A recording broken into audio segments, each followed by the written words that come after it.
Assalamualaikum warahmatullahi wabarakatuh. Sahabat channel Tuan Guru, semoga kita selalu diberikan kesehatan oleh Allah Subhanahu wa taala, diberikan nikmat iman dan Islam, rezeki yang halal dan thayyiban, rezeki yang barakah dan berlimpah. Sahabat channel Tuan Guru, mari kita simak ceramah dari Gus Baha. Semoga apa-apa yang beliau sampaikan nantinya menjadi ilmu yang bermanfaat buat diri kita sendiri dan orang lain. Amin amin ya rabbal alamin. Mari kita simak ceramah dari beliau. Assalamualaikum warahmatullahi wabarakatuh.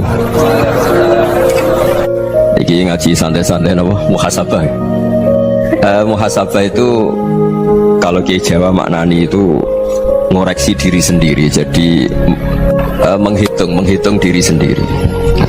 Ini pas bidang yang saya tekuni tadi karena Habib Ahmad yang minta kemarin sama ibu siapa dari Indonesian Power itu.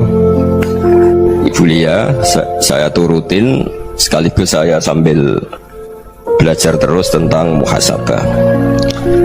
Dalam konteks Indonesia, muhasabah itu sudah jadi perilaku ya. Karena dulu orang tua saya, guru-guru saya kalau ngandani itu, bayangkan kalau kamu jadi dia. Jadi misalnya kita mentang-mentang atasan, otoriter sama bawahan. Bayangkan kalau kamu jadi yang bawahan itu kayak apa? Laukun tamakanah, kalau orang Arab bilang, bayangkan kalau kamu di posisi dia. Makanya guyonannya orang-orang Indonesia itu kan orang ngaramkan judi gitu, bareng dikasih tahu. Tapi yang menang anak jenengan, alhamdulillah. Ternyata ngaramkan itu karena ada anaknya. Kalau anaknya yang menang ya seneng. Meskipun itu guyonan, tapi saya punya padanan itu dalam kitab hikam. Nabi Ibrahim itu Khalilur Rahman, tentu bencinya minta ampun sama yang namanya maksiat. Suatu saat beliau diterbangkan di alam malakut. Itu kalau di hikam saya halaman 15 juga. Saya masih ingat betul. Mungkin kalau Anda beda halaman karena beda cetakan. Setelah diterbangkan di alam malakut, diperlihatkan sama Allah. Ada orang pezina, ada orang syaribul khomri, ada orang mabuk, ada orang macam-macam. Allah tanya sama Nabi Ibrahim, bagaimana pendapat kamu Ibrahim tentang mereka yang maksiat? Kata Nabi Ibrahim, ya Allah, habisi saja mereka. Mereka hidup di bumi engkau, makan rezeki engkau, kemudian mereka tidak taat sama engkau. Singkat cerita, di fase itu, saya ulang lagi, di fase itu Allah nurutin sampai sekian peristiwa, mungkin 3 atau 4. Sudah setelah sekian tahun Nabi Ibrahim lupa peristiwa itu, kemudian beliau diminta menyembelih anaknya. Ini versi kitab hikam. Memang versinya banyak tentang kenapa Nabi Ibrahim disuruh menyembelih anaknya. Ketika mau menyembelih anaknya, Nabi Ibrahim ragu. Wa samratu fuadi, anak saya ini buah hati saya, kenapa engkau suruh menyembelih? Terus kata Allah, apa kamu tidak ingat ketika kamu saya angkat di alam malakut, kemudian kamu usul bunuh-bunuh, saya tidak mempertimbangkan usul Anda, tapi kenapa sekarang saya merintahkan kamu mikir gitu? Terus ya karena ini anak saya ya Allah. Terus kata Allah, rumang samu sumpahkan mata ini gak gawean kau sing gawe kau enak wae usul mata ini. Saya yang bikin, kemudian Anda enak aja usul membunuh. Semenjak itu Nabi Ibrahim itu di eranya itu asfaqun nas, orang paling sayang sama manusia. Karena kadang kita keras itu ya kebetulan tuh udah anak kita, ada keluarga kita. Cara orang Jawa itu kan gitu ya, kalau ada perempuan terus macak yang macam-macam pakai sepeda motor cowok terus wah itu luput suwuk, semoga-moga gini. Tapi setelah dikasih tahu, niku ponakane jenengan, semoga-moga selamat. Jadi jangan-jangan kemarin ahlil ma'asi itu kebetulan tuh tidak keluarga kita. Kalau keluarga kita yang pernah salah pada kita, semangat kita mintakan maaf. Jangan-jangan kita didikte hukum sosial gitu. Jadi orang yang salah kebetulan tuh orang yang menservis kita, atau keluarga kita, atau orang dekat kita. Jangan-jangan semangat kita mintakan ampun. Tapi kalau sama orang lain kebetulan musuh kita, kita semangatnya minta itu kena azab. Nah ini yang nggak boleh dalam Islam. Islam mengajarkan niru Rasulullah SAW, Nabi itu rahmatal lil alamin. Bahkan kemarin saya ngaji virtual sama beberapa habaib. Ada Habib Ali Al-Jufri dari Mesir ya. Ada Habib Alwi dari Kuitang, ada Habib Nabil Al-Musawa. Dari sekian habaib itu saya masih ingat diantaranya yang didawuhkan rahmatan lil alamin itu ketika Nabi adahu kaumuh, disakiti oleh kaumnya, dan itu mereka masih kafir semua. Itu mereka dapat apa doanya Nabi, Allahumma hdi qaumi fa innahum la ya'lamun. Kayak apa baiknya Nabi, orang yang menyakiti, yang melukai, tapi Nabi masih berdoa, Allahumma hdi qaumi fa innahum la ya'lamun. Sayyidina Umar dapat doanya Nabi itu ya khina kana kafiran, ketika masih kafir didoakan, Allahumma izzal Islam bi Umar. Itu ketika masih kafir.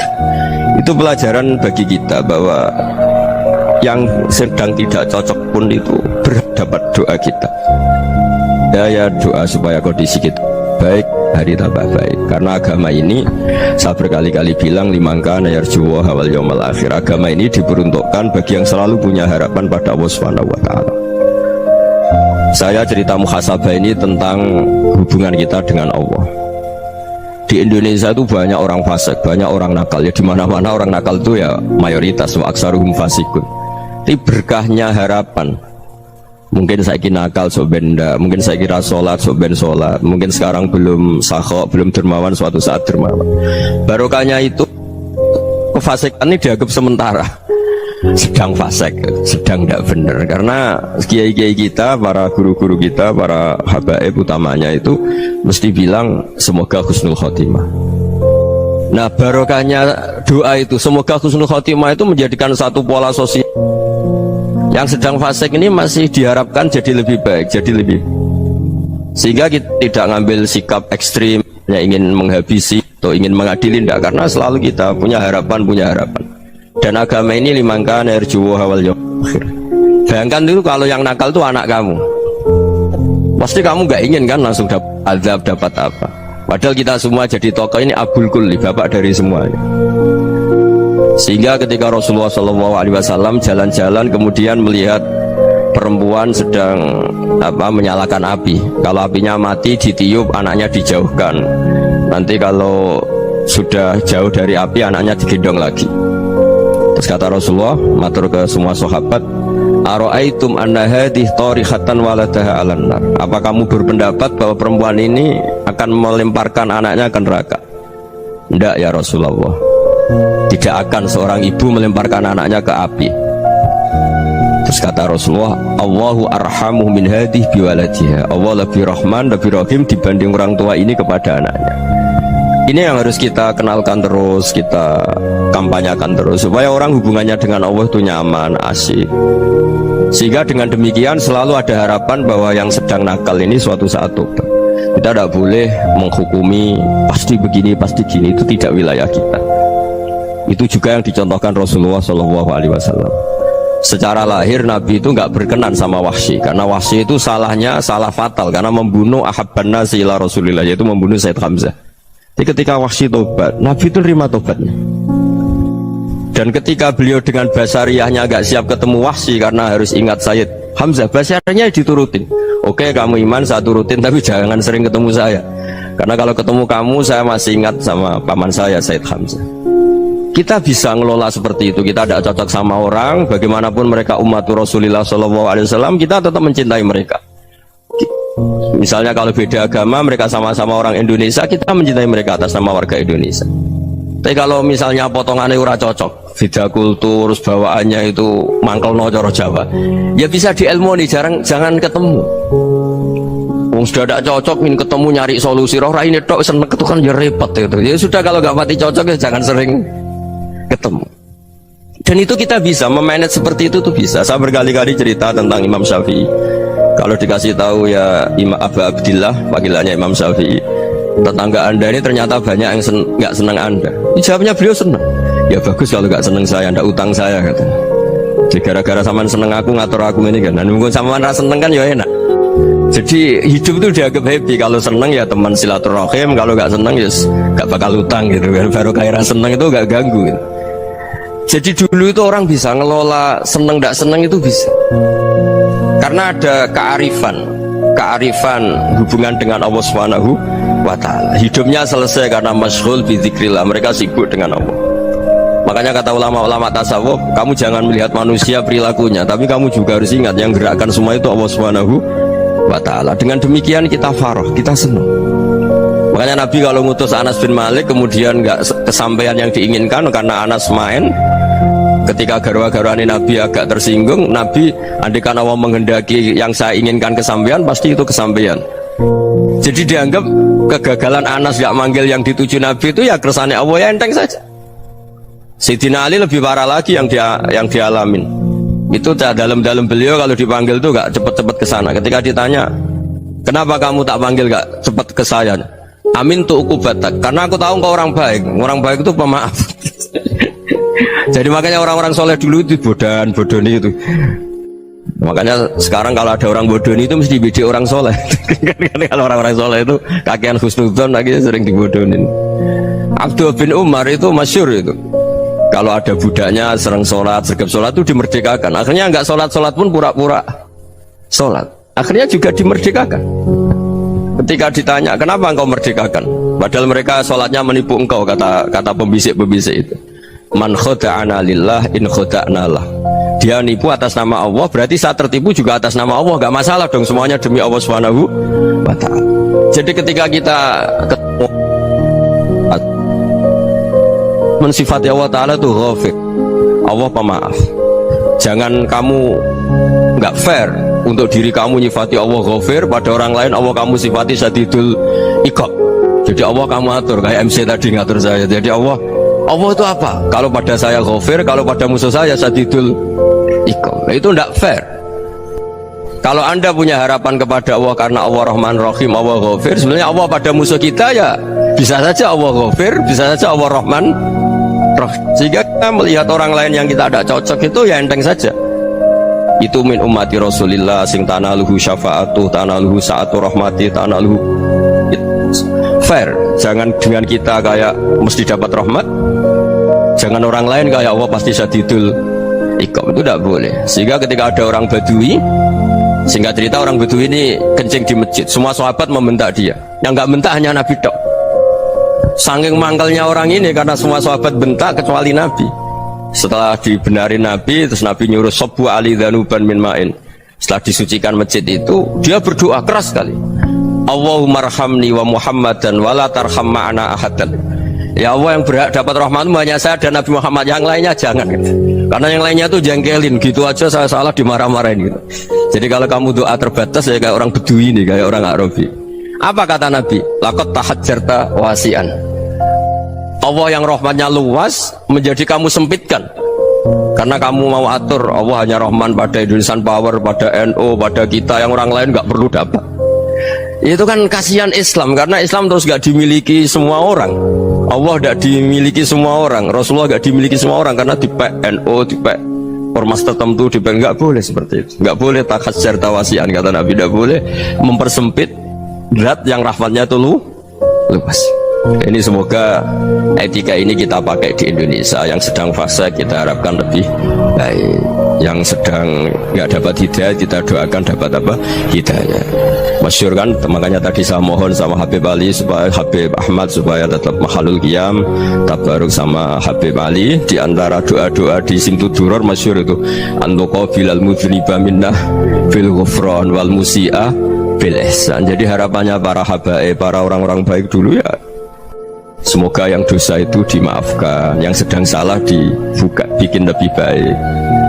Nabi itu tugasnya juga gitu, wastaghfir li dzambika walil mu'minina wal mu'minat. Nabi itu tugasnya juga memintakan ampun yang sedang salah.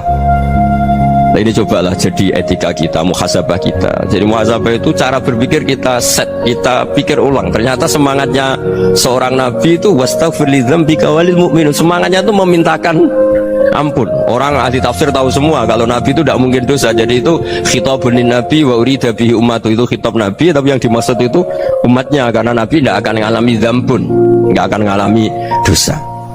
Sekarang enggak, kadang-kadang kita ini kalau orang lain salah itu semangat. Kalau di perusahaan ada teman salah, apalagi pimpinan salah itu seneng, barokahnya salah bisa ganti kan gitu. Ya, jadi kalau mungkin di dunia tokoh juga gitu, barokahnya ada tokoh salah, kita yang jadi populer sendiri, tidak boleh seperti itu. Kita harus salimus sodri ijami'il muslimin. Jadi ini harus dilatih. Saya tadi matur sama Habib Ahmad, latihan kita jadi hidup. Nabi itu kalau resep jadi wali itu kata Nabi gampang. Kata Nabi, kalau kamu ingin disenangin Allah, ya sudah, kalau kamu asbahta wa amseta gini-gini, perasaan kamu, kata Nabi, jangan punya perasaan ghil sama orang muslimin. Itu sudah, wadzalika min sunnati. Makanya Nabi ngendikan la yablughni ahadun an ahadin sayan. Ada yang baca la yuballighni ahadun an ahadin sayan. Seseorang jangan melaporkan ke saya tentang salahnya yang lain. Fa inni akhruju ilaikum wa ana salimus sadri. Karena saya ingin ketemu sampean semua dalam keadaan salimus sadri, tidak punya perasaan apa-apa. Karena kalau nurutin membisik, nurutin informasi itu ya repot, karena orang pasti sepihak. Ada kiai yang top datang ke kampung-kampung ning desa-desa, kata yang seneng itu punya akhlak. Oh itu bagus orang besar datang ke kampung-kampung. Kata yang nggak seneng, oh itu jobnya kayak kecil kok diambil, itu kan ya kasihan itu kan sudut pandang. Makanya saya sering bilang akal kita ini cukup untuk mentasdik Rasulullah Shallallahu Alaihi Wasallam. Meskipun perasaan kita kadang orang Jawa itu beda. Saya berkali-kali bilang sama peneliti dari Jogja, kenapa sih Gus para nabi itu kok poligami istrinya banyak? Nabi Dawud katanya itu berapa? Nabi Sulaiman malah jumlahnya agak terbatas ini. Nabi Muhammad itu paling sedikit. Saya tanya gini, perempuan itu orang lemah, jadi kalau nolong orang satu gimana baik, kalau nolong orang dua ya lebih baik, ya sudah kira-kira seperti itu. Paling tidak akal kita masih tahu kalau orang baik itu kan mesti baik, nolong orang satu baik, nolong orang dua ya lebih baik, nolong orang tiga lebih baik. Tapi kalau kamu orang nggak baik, satu saja kamu terlantarin, kamu miskinkan, kamu ya tinggal diukur kan.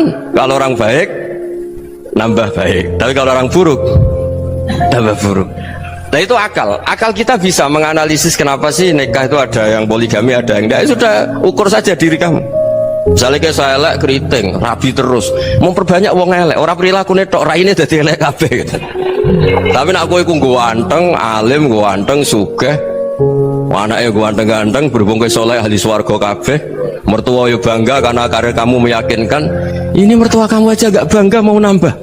Ipar gak bangga, mertua gak bangga, desa kamu yang kamu wayai juga gak. Beda dengan Nabi ketika nikah Juwairiyah itu gak ada pernikahan sebarokah Nabi dengan Juwairiyah itu asharu Rasulillah. Di situ habis perang banyak tawanan, gara-gara jadi besanya Nabi langsung dibebaskan semua karena asharu Rasulillah. Sekarang besanya Kanjeng Nabi. Dulu Abu Sufyan mangkalnya bukan main sama Nabi, gara-gara putrinya dinikah terus langsung jadi.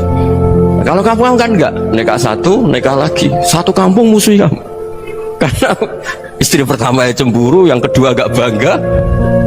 Wah itu selesai itu di dunia wal akhirah. Maksud saya nganalisis Islam itu harus pakai akal. Dan akal yang dipakai, ini saya bawa ke kitab Ihya, adalah pikiran-pikiran para ulama. Makanya ketika Imam Ghazali ketika ditanya fakaifa bi muslimin fasikin asawaha fi jami'i amri, kalau kalian ketemu orang fasik, orang Islam tapi fasik, perilakunya nggak ada yang benar, kata Imam Ghazali jawabnya lucu, aneh. Ma min muslimin illa wa islamuhu ta'ah. Tidak ada orang Islam kecuali dia mau Islam, membenarkan Allah dan Rasul itu sudah taatnya dia. Kok kamu tidak bisa melihat taatnya dia? Dia pikirannya kan ini pemabuk, ini tukang apa. Tapi kata Imam Ghazali, sebenarnya kamu masih bisa berpikir positif. Ma min muslimin illa wa islamuhu ta'ah. Tidak ada seseorang Islam ketika dia milih Islam itu pasti ada taatnya, yaitu tasdik pada Allah dan tasdik kepada Rasulullah Shallallahu Alaihi Wasallam. Jadi dengan pola seperti itu, maka di antara guru-guru kita yang modern ya di era Mbah Maimun, di sini ada Habib Ahmad, Habib Salim, syair yang sering dibaca beliau adalah ada orang munajat sama Allah. Ini cerita munajat. Itu orang itu ngendikan gini, ana musnibun, ana mukhtiun, ana asi, huwa rahimun, huwa ghafirun, huwa afi. Ya Allah, saya mukhti, saya orang yang salah. Ana musnib, saya orang yang dosa. Ana asin, saya sering maksiat. Tapi engkau ya Allah, engkau ghafir, pemaaf. Engkau rahim, maha pengasih. Engkau afin, yang mudah memaafkan. Kata orang ini ya agak kurang ajar, tapi saking senengnya sama Allah, qobal tuhunna salasatan bisalasat. Ya gini saja ya Allah, sifat engkau diadu dengan sifat saya. Engkau Tuhan, Gusti, nggak boleh kalah gitu. Terus wasatahliban ausofu ausofi, dan kau pasti pemenangnya gitu. Jadi ada orang rayu Allah dengan cara seperti itu ya ada ya. Saya ini manusia, salah saya banyak. Engkau ampunannya banyak. Engkau Tuhan, Gusti, nggak boleh ampunan Anda, ampunan engkau kalah dengan salah saya. Nggak boleh Tuhan kok kalah. Jadi untuk supaya orang punya harapan gitu. Banyak juga wali-wali yang jadab ketika datang ke makam Rasulullah SAW. Itu kalau dongo ya agak kacau sebetulnya, cara syariat agak kacau. Ya Allah, engkau punya dua pilihan. Jika engkau menjadikan saya soleh, surah habibu, yang senang kekasihmu, yaitu Rasulullah SAW. Tapi jika engkau menjadikan saya fasik, surah adu, yang senang itu setan. Monggo jenengan mau menyenangkan kekasih jenengan, mau menyenangkan musuh jenengan, monggo jenengan bebas kok memilih. Mestinya Allah ya senang menyenangkan kekasihnya. Jadi ya, intinya Allah dipaksa untuk menjadikan dia orang soleh gitu. Jadi kayak kemarin itu Pak Gus ya Pak yang kesini itu kuliah kesini itu sama Habib Ahmad. Saya pertama nggak mau, lama-lama Habib Ahmad ini gimana Gus, orang tahunya saya dekat jenengan, kalau nggak hasil saya waduh ini kayak doanya wali yang tadi. Nggak punya pilihan, nggak ada pilihan. Jadi saya mohon muhasabah itu dimulai cara berpikir. Makanya di sini sebetulnya tag ini supaya dapat barokahnya Ihya, ini kitab yang disenangi para habaib, para ulama. Sebetulnya tag di muhasabah itu redaksinya gini ya, yang lengkap. Hasibu anfusakum qabla an tuhasabu wa zinuha qabla an tuzanu wa tahayya'u lil ardil akbar. Jadi ada kata wazinu, jadi ukur. Perilaku Anda ini diukur, ditakar. Misalnya kita sebagai suami kan ya punya hal-hal yang kita tidak ideal. Corong Jawa mesti pesek, cara rezeki ya pas-pasan. Dan kita juga kalau makanya agak boleh tanya istri begini, apa saya cinta pertama Anda? Pasti ada kecewa. Orang jadi istri hanya korban terakhir itu. Sudah. Karena orang kalau ngelamar kemana-mana gak jadi, yang jadi istri itu pasti korban terakhir itu. Jarang istri pilihan pertama, jarang. Ayo semua yang nikah. Rata-rata itu pilihan Anda pertama Pak, dari sekian ditolak di mana-mana terus. Ya perempuan terakhir. Kamu juga korban terakhir. Itu wali-wali dulu kalau ngandani kita itu sederhana. Antal ini masyhur diceritakan Habib Zain bin Semit dalam kitab Al-Manhajus Sawi. Antalam tajid min nafsika kullama turid. Fa kaifa turidu min ghairika kullama turid. Kamu yang ingin ideal saja, kamu tidak menemukan pada diri kamu untuk menjadi ideal. Kamu kan ingin ganteng, ingin punya uang banyak, ingin perilaku Anda sempurna. Anda saja yang punya keinginan tidak bisa mewujudkan keinginan Anda sendiri. Fakaifa turidu min ghairika ma turid. Jadi antalam tajid min nafsika kullama turid. Fakaifa turidu min ghairika kullama turid. Kamu yang punya keinginan saja. Misalnya saya ingin punya uang banyak, perilaku saya selalu benar, gak pernah salah. Loh, saya yang ingin saja dengan diri saya gak bisa untuk benar terus. Kok kamu berharap orang lain selalu benar? Jadi antalam tajid ya sama. Kalau kamu menuntut istri kamu itu ramah, neriman, apa kamu neriman sama wajah istri Anda gitu? Engkau ya pola neng dindi jajaki sana jajaki sini, kamu sendiri tidak pernah apa. Jadi itu nasihat yang luar biasa. Antalam tajid min nafsika kullama turid fa kaifa turidu min ghairika kullama turid. Kamu mau menghormati semua orang? Tidak mau kan? Kemudian Anda berharap semua orang menghormati kamu. Tidak ingin kan orang lain semua menghujat kamu, sementara kamu enak aja menghujat orang lain. Makanya Rasulullah SAW luar biasa ketika bikin kaidah sosial, apa la yu'minu ahadukum hatta yuhibba li akhihi ma yuhibbu li nafsihi. Jadi kalau ukuran iman itu sederhana. Kalau sesuatu itu baik, nyaman bagi Anda ya bayangkan itu pada teman Anda. Misalnya Anda bangun tidur sudah acak-acakan, gak punya uang, utang jatuh tempo, kan gak ingin ketemu orang. Ya kamu jangan bertamu ke jenis ini, karena dengan kamu yang alami juga gak siap ketemu orang. Makanya ada Habib Alim itu dilapuri sama seseorang. Beb, dulu teman saya itu ketika saya kaya itu sering main ke saya. Setelah saya miskin, mereka tidak main ke saya. Kata Habib itu bagus, sunahmu begitu itu bagus. Coba kalau kamu dulu kaya, teman kamu main kan kamu gaya, di rumah ada makanan, bisa hormat tamu. Setelah kamu miskin jadi buruh manol di pasar atau buruh bikin boto, teman kamu datang, malu enggak? Mendingan enggak datang gitu. Akhirnya baru, oh ya alhamdulillah kalau gitu. Lu ya kan dulu teman kita datang, kita ada Alphard, istri cantik, rumah bagus. Lah kita miskin, buruhnya orang pas dibentak-bentak, teman kamu udah datang. Milih datang kamu enggak kalau setelah kamu jatuh? Enggak kan? Jadi barokahnya ilmu itu terus. Ya, tapi kadang-kadang orang wah setelah saya miskin teman-teman enggak kasih ke sini. Ya kalau kamu sudah jatuh, teman-teman kamu situ jadi tontonan. Ya mulai sekarang cara berpikir itu dirubah. Dulu yang namanya kiai itu kalau diundang orang itu ya agak-agak senang. Semenjak saya itu agak rubah. Ngundang kiai, ngatur kiai itu tak haram-haramkan ya ada lumayan lah, sekarang itu sudah mulai agak beretika. Dulu itu ngundang tuh tanggalnya ditentukan, jamnya ditentukan, enggak mikir apa kiai saat itu nganggur, enggak. Punya wadifah, enggak. Dia milih tanggal yang dia nganggur, enggak mikir pas itu kiainya nganggur apa, enggak. Ya saya hanya cerita aja, kamu tersinggung ya monggo, boten ya monggo itu kan. Jadi saya mohonlah supaya tadi saya juga matur ke Habib Ahmad. Jadi untuk orang merasa ikut sunnah Rasul itu gampang sekali kata Sayyid Muhammad. Dulu Nabi berpakaian ala daerahnya. Kalau mikot ya pakai mikotu baladi. Karena Nabi orang Medina dan beliau berdomisili di Medina, ya misalnya mikotnya dari Bir Ali misalnya. Tapi kalau anda orang kawasan Tanim mau umrah ya dari Tanim, misalnya kawasan Jirona ya dari Jirona. Artinya apa? Kamu ngambil mikot karena Nabi mikot misalnya dari Bir Ali, bukan berarti kamu harus seperti Nabi di Bir Ali. Kamu orang Mekah misalnya, kamu orang Tanim, orang ya harus dari mikot itu apa? Baladi. Sama, makanya di fikih-fikih itu kalau tahnik anak Nabi orang Arab, halawiyatnya kurma ya kurma. Kalau orang Jawa sedegan, semua bodoh-bodoh. Ya bodoh-bodoh manis. Jadi ini tabaruk sama Sayyid Muhammad, ini ada murid beliau Habib Ahmad, saya baca supaya orang itu merasa ikut Nabi itu gampang sekali. Ini saya baca ya di halaman tadi disaksikan Habib Ahmad 433 di kitab apa begini? Manhajus Salaf fi Fahmin Nusus.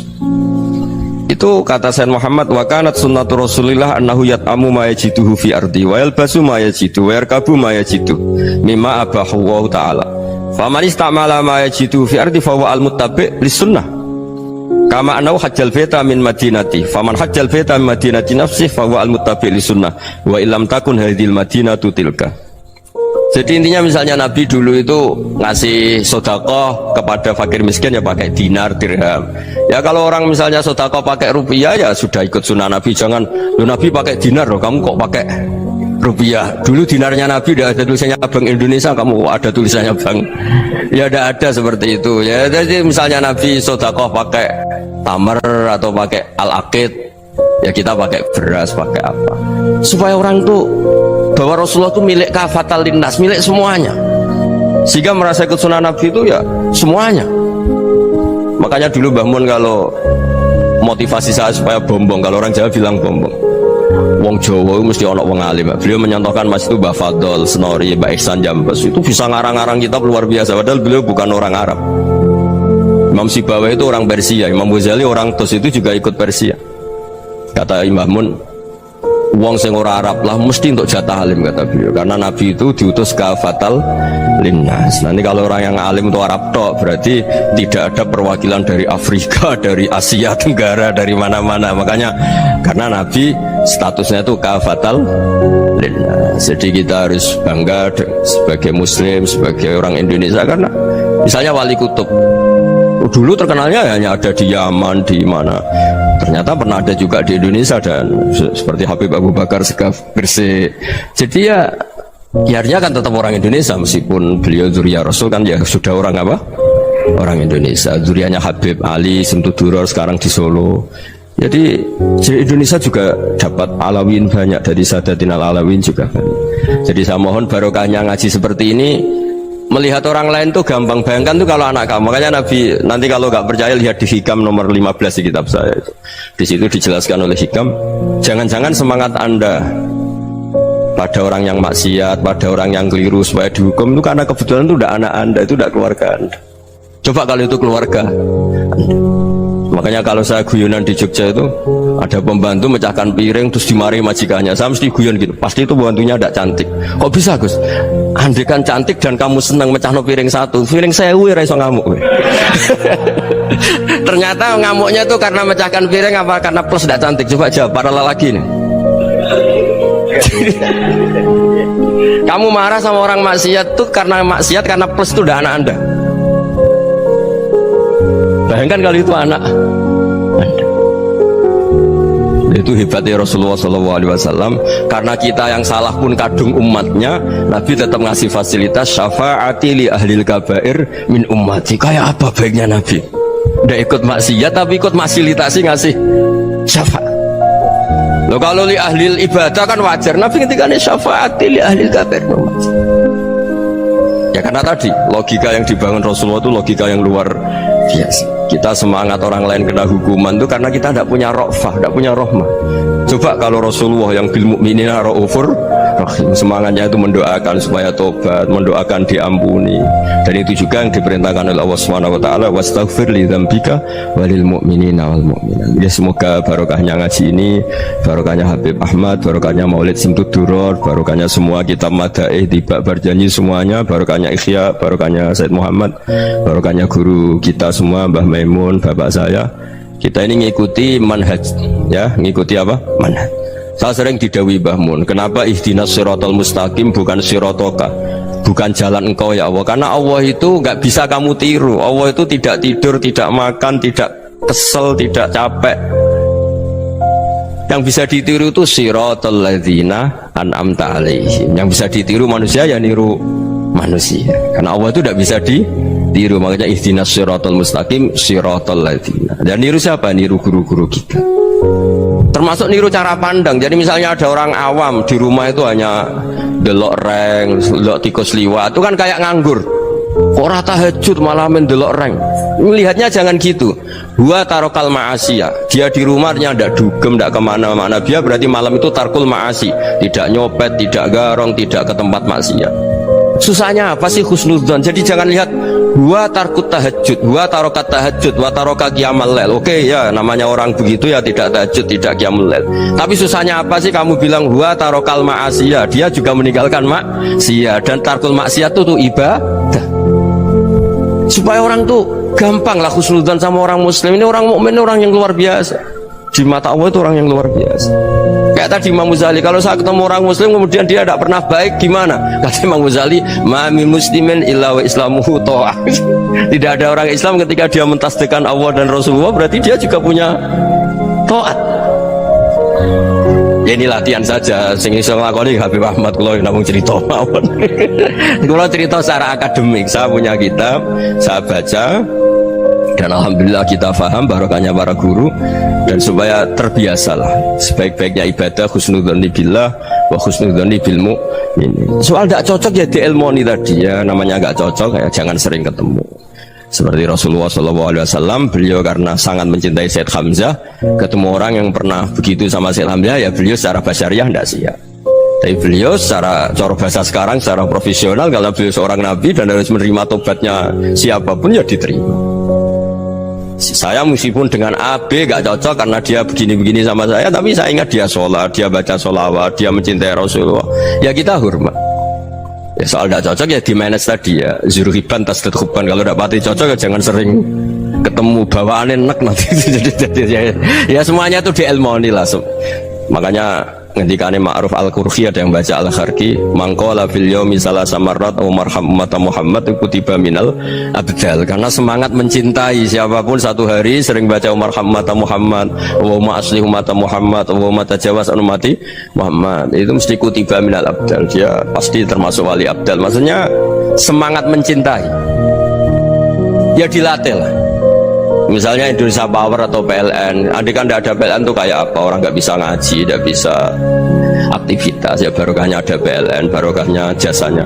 Kita sadar, tidak semua kebaikan kita ini memenuhi keinginan orang banyak. Orang banyak ingin listrik, ingin saluran apa, dan itu kadang yang mewujudkan orang lain atau kelompok lain.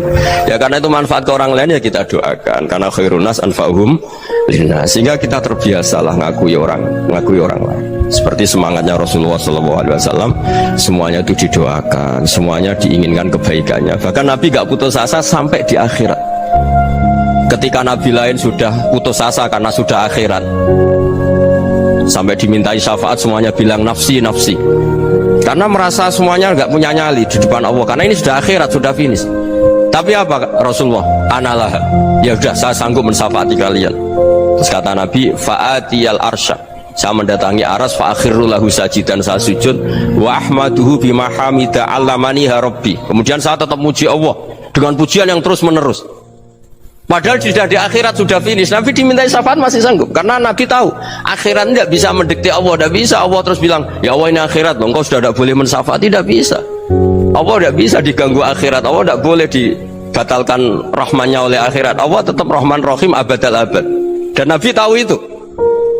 Makanya kata para ulama, fa Muhammadun Ahmadu min ghairihi. Jadi Nabi Muhammad namanya dua, yang terkenal.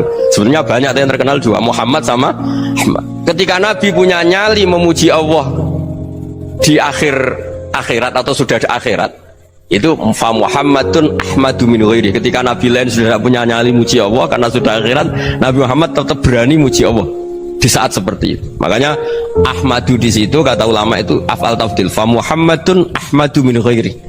Kanjeng Nabi lebih memuji Allah di saat yang Nabi lain sudah tidak punya nyali untuk memuji Allah di saat itu. Makanya kata Nabi fa akhiru lahu sajidan wa ahmaduhu bimahamida allamaniha rabbi. Akhirnya setelah lama gitu terus Allah ngendikan ya Muhammad irfa' ra'sak wasal tu'tah wasfa' tusyaffa. Sudah Muhammad, angkat kepala kamu, kamu minta apa saya turutin, dan kalau kamu ingin mensyafaati umatmu saya beri hak apa? Syafaat. Nah, semoga semangat itu juga menjadikan kita munajat bahwa rahmat Allah tidak terbatas, harapan juga tidak terbatas. Mungkin yang sedang nakal ya kita katakan sedang, jangan terus kamu pastikan wah ini mesti suul khotimah, mesti tidak orang baik. Tidak, agama ini liman kana yarjuha wal yaumal akhir, selalu bagi yang punya harapan. Ya, mugi-mugi dapat barokah semua. Mantu dengan kata wassalamualaikum warahmatullahi wabarakatuh.